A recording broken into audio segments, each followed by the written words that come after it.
सदस्य आर सच्चिदानंदम जी।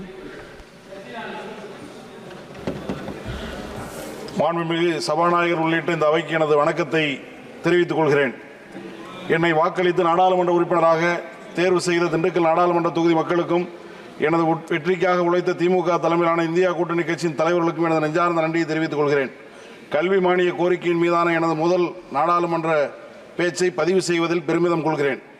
மனிதவள மேம்பாட்டுத்துறை என்று இருந்த இந்த துறை கல்வித்துறை என்று பெயர் மாற்றம் செய்யப்பட்டிருப்பதை தவிர வேறு எந்த மாற்றமும் இந்த துறையில் ஏற்படவில்லை. எழுத்தறிவு பள்ளி கல்விக்கு தனியாகவும் உயர்கல்விக்கு தனியாகவும் நிதி ஒதுக்கீடு செய்யப்படுகிறது. எதிர்கால இந்தியாவிற்கான தேவையை உணர்ந்து கல்வித்துறைக்கான நிதி ஒதுக்கீட்டை அதிகப்படுத்த வேண்டுகிறோம்.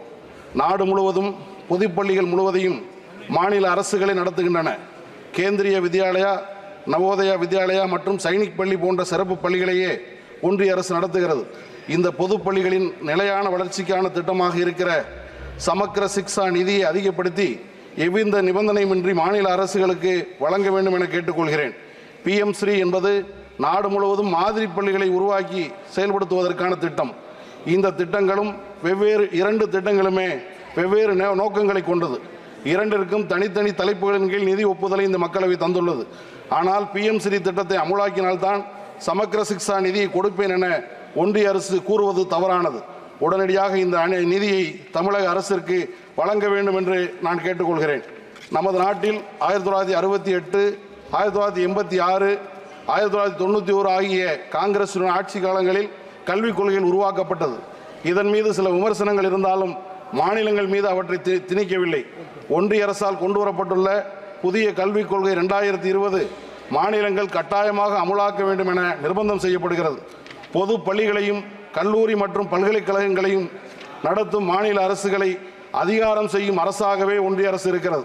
மருத்துவ கல்விக்கு நீட், பொறியியல் கல்விக்கு JEE, கலை அறிவியல் கல்விக்கு QUT என மேல்நிலை கல்வி உயர்ந்த மதிப்பெண் பெற்று தேர்வு பெற்றாலும் நுழைவுத் தேர்வுகளை தகுதியாக தீர்மானிக்கும் கோரிக்கை தவறானதாகும். UG நீட் தேர்வில் கேள்வித்தாள் கசிவு, போனஸ் மதிப்பெண்கள் போன்ற முறைகேடுகள் நடந்துள்ளன.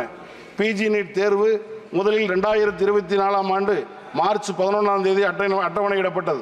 பின்பு ஜூன் 7க்கும் அதன் பிறகு ஜூன் 23க்கும் மாற்றப்பட்டது.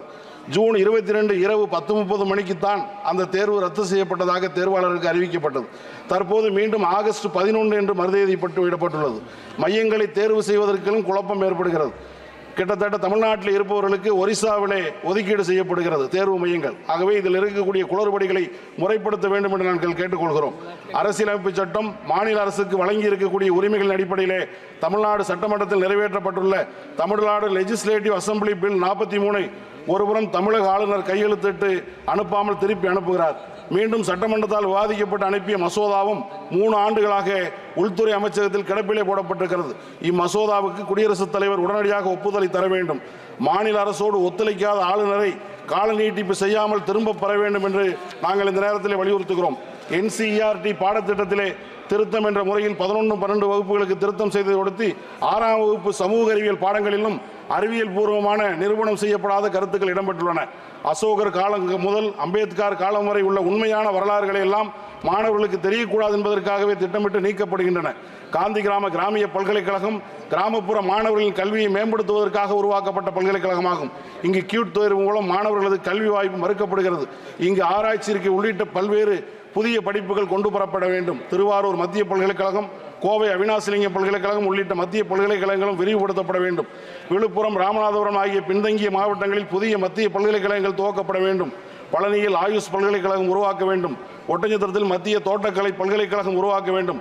கொடைக்கானலில் உள்ள மத்திய அரசினுடைய வேளாண்மை துறையின் கீழ் செயல்படுகிற ஆடு மற்றும் ரோமம் ஆராய்ச்சி நிலையத்தை மாணவர்கள் பயன்படுத்தக்கூடிய வகையிலே உட்கட்டமைப்பு வசதிகளை மேம்படுத்த வேண்டும்.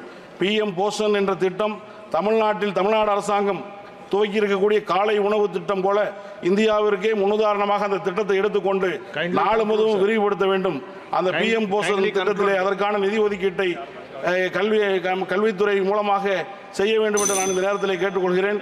பிராந்திய மொழிகள் அனைத்திலும் போட்டித் தேர்வுகள் நிகழ்த்த அனுமதிக்க வேண்டும் என்று நாங்கள் கேட்டுக்கொள்கிறோம். அதே போல இன்றைக்கு நம்முடைய பேசிய உறுப்பினர் கூட இந்த புதிய கல்விக் கொள்கை என்பது ரிஷிகளை உருவாக்கக்கூடிய கல்விக் கொள்கை என்று சொன்னார்கள். ரிஷிகளை உருவாக்கக்கூடிய கல்விக் கொள்கை தேவையில்லை, விஞ்ஞானிகளை உருவாக்கக்கூடிய கல்விக் கொள்கை தான் இந்தியாவிற்கு தேவை என்பதை மட்டும் இந்த நேரத்தில் நாங்கள் பதிவு செய்ய விரும்புகிறோம். நன்றி, வணக்கம். Thank you sir.